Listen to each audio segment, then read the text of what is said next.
Today's class is titled The Concept of Race in Diaspora Literature.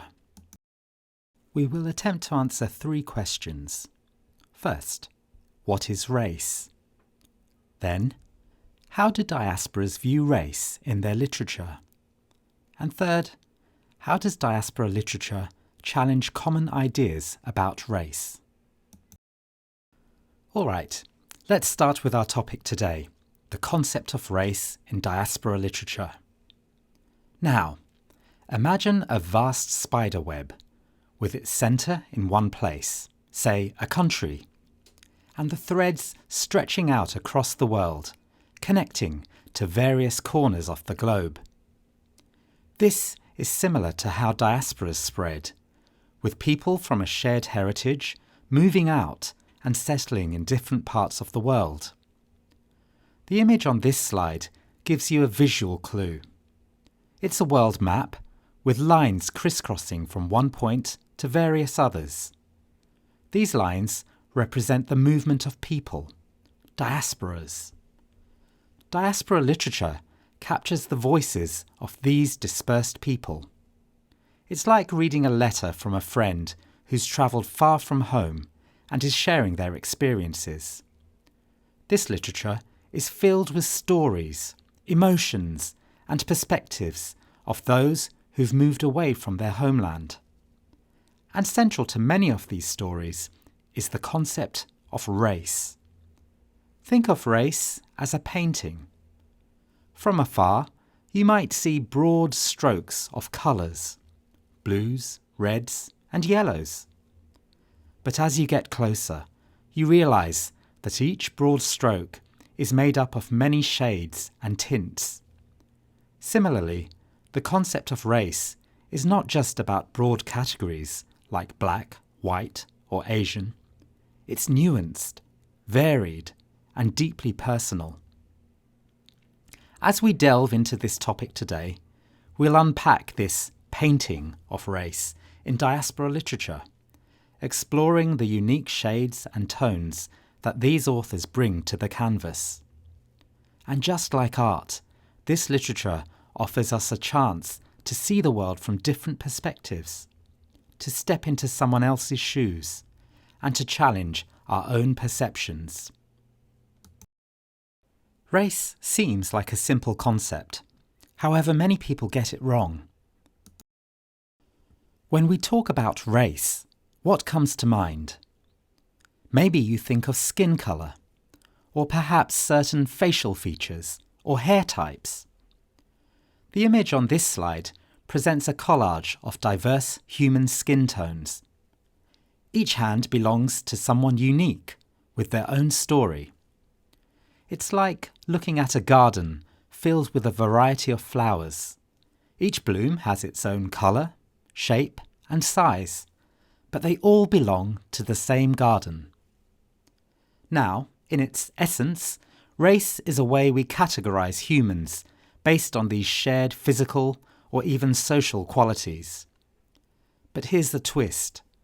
While we might think of race as something set in stone, it's more like clay, moulded and shaped by society's perceptions and beliefs. Race is a social construct. It's not strictly biological. For instance, 2 people from different races might have more genetic similarities than 2 individuals from the same race. It's surprising, isn't it? Throughout history, the concept of race has played a significant role in decisions, policies, and even wars. Think of it like the background of the theatre stage. It silently influences the story being told, the characters' actions, and the audience's reactions. As we journey further into diaspora literature, it's vital to keep this understanding of race in mind, not as a rigid box, but as a fluid and ever-changing concept shaped by our shared human experiences. Now, let's dive a little deeper. Picture a DNA helix, the blueprint of life, spiralling in its intricate design. The image on this slide showcases this DNA, with a magnifying glass focusing on the structure. At a microscopic level, we are far more similar than we might think. It's like two seemingly different dishes that, when you break them down, use many of the same ingredients. Biological differences between races are quite minimal. Imagine you're baking cookies. Whether you shape them as stars, hearts, or circles, the core ingredients, the flour, sugar, and butter, remain consistent. Similarly, the core genetic makeup of humans, regardless of race, is astonishingly similar. This reveals an important truth. Our external appearances, the shapes and colours of our cookies, are just a small part of who we are. Yet, society often emphasises these small differences. How? Through assumptions or stereotypes based on racial appearances. It's like seeing a book and judging its entire story by its cover colour, without even reading a single page. We might assume a suspense novel is a romance just because it has a red cover. In the same way, perceptions about race can lead to misplaced judgments or conclusions about a person's abilities, character, or background. As we navigate through the world of diaspora literature, it's important to recognise this gap between fact and perception. Remember, every story and every character offers a chance to challenge our assumptions and to see the individual beyond the cover. Let's turn to some examples to see how do diasporas view race in their literature. Picture a scene, a huge pile of books, and in the background you can see faint images of iconic global landmarks, the Eiffel Tower, the pyramids, the Great Wall. This image on our slide symbolises the vast world of diaspora literature and how it's rooted in places across the globe. First, let's clarify a term, diaspora. Think of a tree that's been uprooted from its original place and then replanted in various locations. The tree's branches stretch out, reaching for the sun, adapting to new environments, but its roots remember the original ground. Diaspora is similar. It refers to groups of people who've moved away from their ancestral homeland, but carry its memory with them. It's the story of both the root and the branch.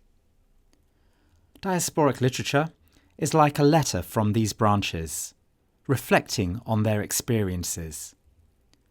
These narratives often mirror the feelings of being an outsider or of living between two worlds.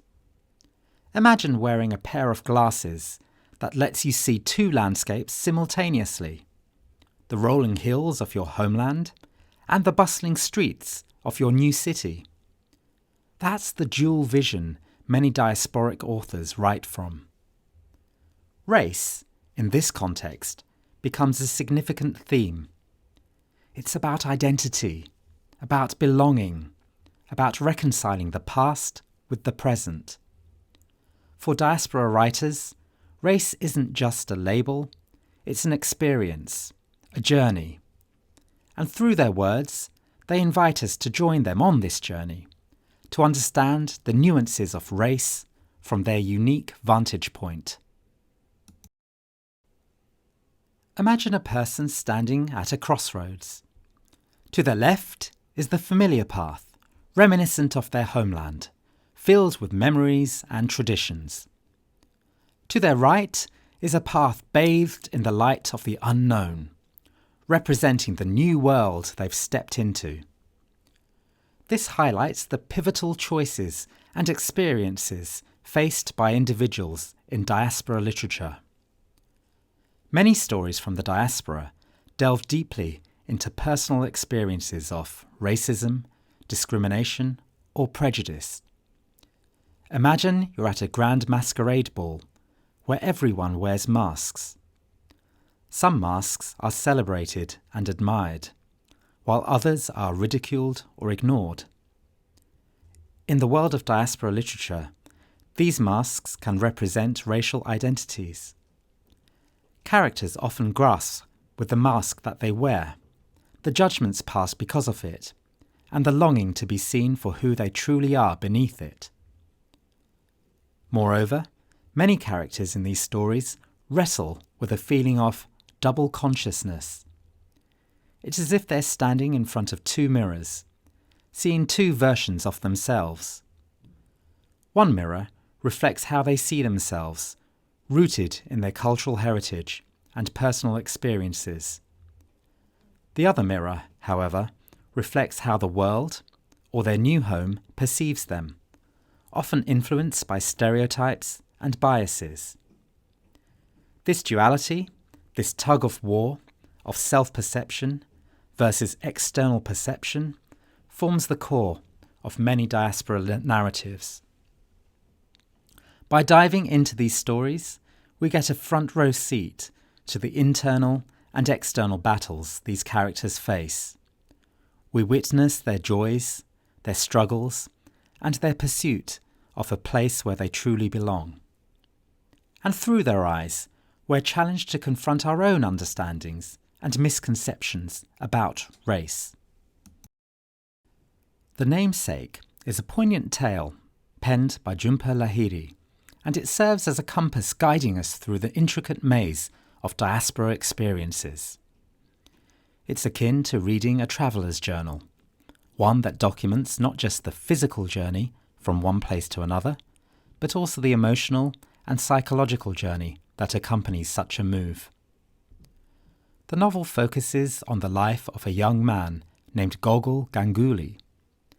Imagine being named after a famous Russian author, but growing up in America with Bengali parents. This name, which stands out and feels out of place, becomes a metaphor for Gogol's own experiences.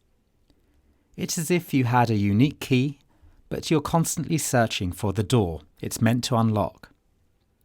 Throughout the story, Gogol grapples with his unique name, questioning his identity, heritage, and the bridge between his Bengali roots and American upbringing. Names, in many cultures, are like threads that connect us to our past, our ancestors, and our stories. Through Gogol's journey, Lahiri beautifully captures the essence of what it's like to live between two worlds, to feel the weight of a name, and to search for one's own identity amidst the complexities of diaspora.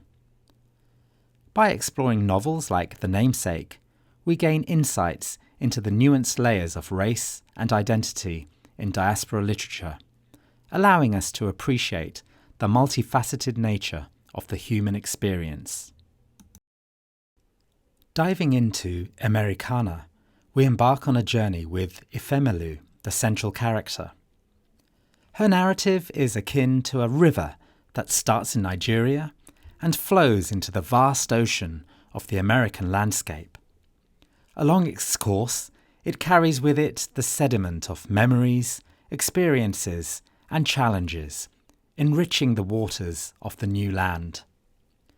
As Ifemelu navigates her life in the US, she becomes acutely aware of the nuances of race and identity. Imagine attending a colourful festival where each colour represents a different racial or ethnic group. In Nigeria, Ifemelu might have seen a monochrome of black, but in America, she realises that she is perceived as a shade of black, with its own set of preconceptions and stereotypes. Her journey in America isn't just about adapting to a new culture, it's about navigating the intricate dance of racial dynamics, understanding the distinctions of being African in America as opposed to being African American. The novel also introduces us to Ifemelu's blog, where she pens down her own observations on race. Think of this blog as a magnifying glass, amplifying the subtle and not so subtle racial dynamics that often go unnoticed. Through her sharp and often witty commentary, Ifemelu becomes our guide, pointing out the intricacies of race in everyday situations. Americana serves as a mirror, reflecting back to us the multifaceted world of diaspora experiences. Through Ifemelu's eyes, we are invited to question, understand, and perhaps even redefine our own perceptions of race and identity. We've tried to answer today what is race, and I've shown you examples of diaspora literature with race as a central theme. But what about this last question? How does diaspora literature challenge common ideas about race? Picture a canvas painted in black and white. But upon closer inspection, you start noticing splashes of vibrant colours breaking through. This canvas, brimming with contrasts and surprises, symbolises how diaspora literature disrupts our conventional understanding of race. It's a vivid reminder that what seems clear-cut might actually be filled with shades and layers we haven't considered. Diaspora literature often acts as a magnifying lens, focusing on the often unlooked nuances of race. Imagine a classic black and white movie suddenly bursting into colour. The familiar scenes take on new dimensions, revealing details we might have missed out on in monochrome. Similarly, these literary works show us aspects of race that mainstream narratives often ignore or oversimplify. For instance, these stories might confront stereotypes head-on. Characters in diaspora literature often defy racial and cultural stereotypes, showcasing instead the diversity and individuality of their experiences. Moreover, diaspora literature brings forth voices from the margins, voices that challenge mainstream narratives. It's like hearing a choir where, for the first time, you focus on the soft tones of the background singers instead of the lead singer. These background voices, filled with unique rhythms and melodies, enrich the entire song. Through the diverse tales of diaspora literature, we're encouraged to rethink, to reimagine, and to reconstruct our ideas about race. We're prompted to recognise the rainbow of experiences and perspectives that challenge the black and white notions we might have held. Imagine looking at a kaleidoscope. As you twist and turn it, patterns shift, colours morph, and what you thought you understood changes with each movement. This dynamic, ever-changing pattern encapsulates the essence of the novel The Reluctant Fundamentalist by Mohsin Hamid. At the heart of this tale is Changez, a young Pakistani man. Think of him as a chameleon, blending effortlessly into the corporate landscape of New York City after graduating from Princeton. On the outside, he seems to embody the American dream. But as the story unfolds, just like the patterns in our kaleidoscope, things aren't as straightforward as they seem. After the 9/11 attacks, the atmosphere around Changez shifts dramatically. Imagine walking in a park on a sunny day, and suddenly clouds gather, casting shadows and changing the entire mood. The once welcoming environment becomes suspicious and at times hostile.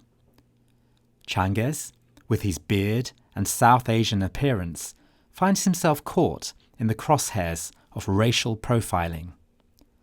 But Hamid cleverly plays with the idea of ambiguity. It's like watching a play where the lead actor constantly shifts roles, leaving the audience guessing. Is Changez truly disillusioned with America, or is he merely grappling with his own identity amidst external prejudices? The title itself, The Reluctant Fundamentalist, prompts us to question our assumptions and the labels we often assign based on race and appearance. Through Changuez's journey, the novel nudges us to explore the grey areas of racial identity and to question how societal events can drastically shift perceptions. It's a powerful reminder that understanding race isn't about drawing definite conclusions, but about embracing the complexities and ambiguities that come with it. So today we've learned that the theme of race in diaspora literature is vast and multifaceted. At its heart, diaspora literature often deals with questions of identity, belonging, migration, and the tensions between one's ancestral homeland and the adopted country. This literature sheds light on the experiences of individuals who have left their homeland, either by choice or by force, and have settled in a new country, bringing with them a rich tapestry of cultural, linguistic, and historical experiences. The bridge, as a symbol, is particularly potent in this context. It can represent a multitude of things. For example, connection. Just as a bridge connects two pieces of land, diaspora literature often seeks to connect two cultures, two worlds, and two identities. Journey. The bridge can symbolize the journey of migration, the act of moving from one place to another, and the challenges and opportunities that come with it. Understanding. Crossing a bridge requires understanding and respect for both sides. Similarly, diaspora literature seeks to foster understanding between different cultures and identities. Memory. For many in the diaspora, the bridge can also represent a link to their past, a way to remember and honour their roots while also embracing their new identity. Visualise a mosaic made up of countless tiny pieces. Each piece, individually, may seem insignificant, but when they all come together, they form a breathtaking image. This mosaic represents the collective narrative of diaspora literature and how it paints a fuller picture of race. Diaspora literature is not just about telling stories from the periphery. Think of it as adding spices to a dish, elevating its flavours, and making it more intricate and memorable. These tales add depth, variety, and richness to the larger narrative on race. Often mainstream stories present a singular and sometimes narrow view of race. Imagine looking through a telescope and only finding one star in the vast night sky. While that star might be brilliant on its own, there's a universe of stars out there waiting to be explored.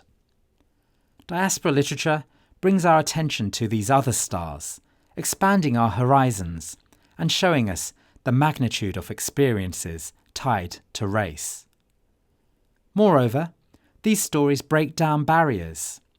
If you've ever watched a wall being taken down brick by brick, we all know the immense power of persistence.